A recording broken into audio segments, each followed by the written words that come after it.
శ్రీ గురుభ్యో నమ. శ్రీ బటుకునాథాయ నమ.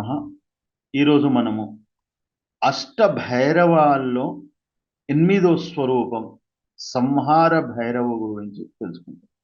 ఈ భైరవుడికి సంబంధించిన దిశ వచ్చేసి ఈశాన్య దిశ. మరియు ఈ భైరవుడికి సంబంధించిన గ్రహం చూసుకున్నట్లయితే మనకి రాహు గ్రహం. మరియు రాహు ఒక నక్షత్రాలు ఆరుద్ర, స్వాతి మరియు శతభీష నక్షత్రం.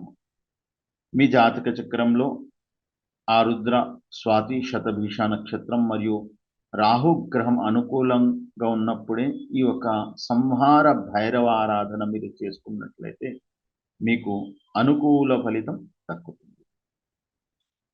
ఈ రాహు గ్రహానికి సంబంధించిన సంహార భైరవ ఆరాధనలో తేనె ద్వారా మీరు అభిషేకం చేసుకున్నట్లయితే మరియు తేనె నైవేద్యం కింద నివేదించినట్లయితే మరియు